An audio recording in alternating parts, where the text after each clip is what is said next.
toujours sur le salon 3D Prime de Lyon, en compagnie de Benoît Malaval de la société Galatée 3D. Bonjour Benoît, pouvez-vous vous présenter s'il vous plaît? Bonjour, nous avons créé la société Galatée 3D en 2013. Ce qui m'a attiré vers cette activité-là, c'était les possibilités innombrables de ces qu'offrait ce secteur. D'accord, alors quels sont vos services? Qu'est-ce que vous proposez? Nous proposons un service de prototypage rapide destiné aux bureaux d'études et aux professionnels qui ont besoin de réaliser une pièce proto dans un but de la commercialiser. Uniquement B2B alors, pas de B2C? B2B uniquement. B2B uniquement, d'accord. Est-ce que vous pouvez nous parler de quelques réalisations que vous auriez pu faire pour vos clients depuis 2013? Alors nous avons réalisé plusieurs types de produits.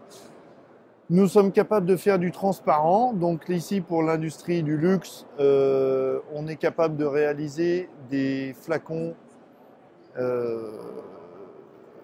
imprimés en 3D. Ces prototypes-là sont réalisés en résine polymérisée par des lampes UV qui permettent d'avoir des pièces de grande précision. Vous voyez, ce QR code aujourd'hui est fonctionnel. Voilà. Il est entièrement imprimé en 3D? Il est entièrement imprimé en 3D en bimatière. C'est aussi l'intérêt du service qu'on offre. Pour les pièces un petit peu plus fonctionnelles et plus durables, on utilise le frittage de poudre que vous avez ici.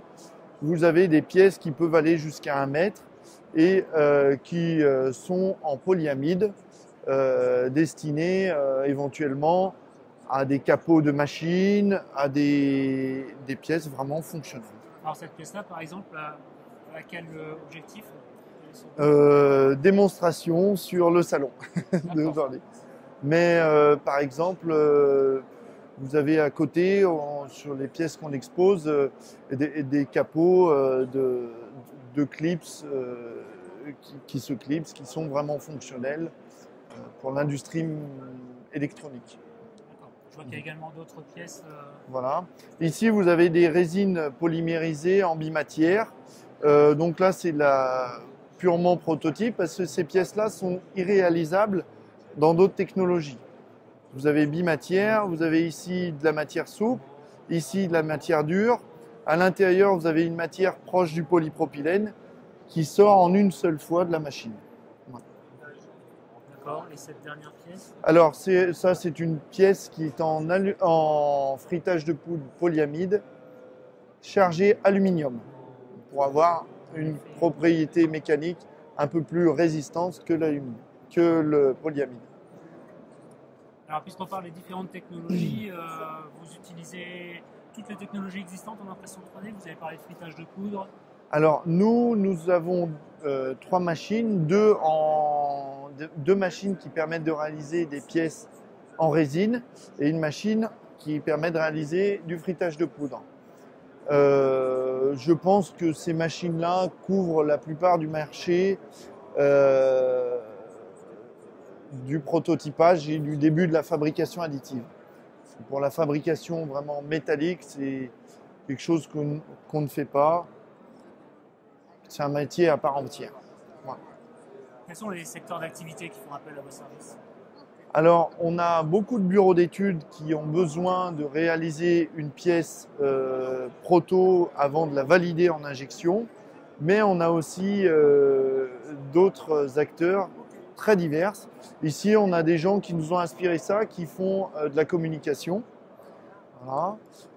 On a des maquettistes aussi, comme vous pouvez voir sur notre stand ici, qui nous demandent de réaliser des trophées.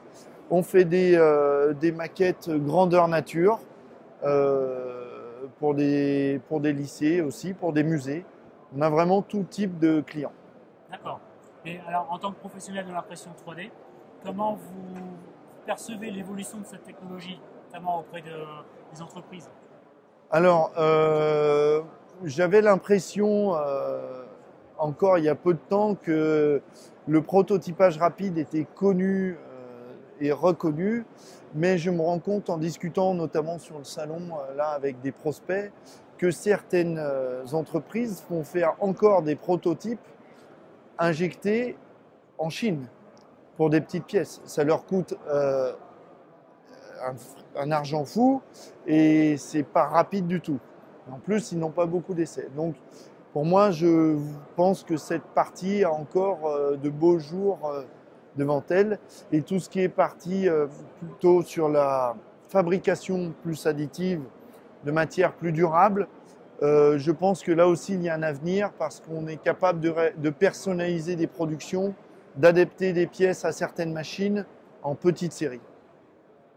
D'accord.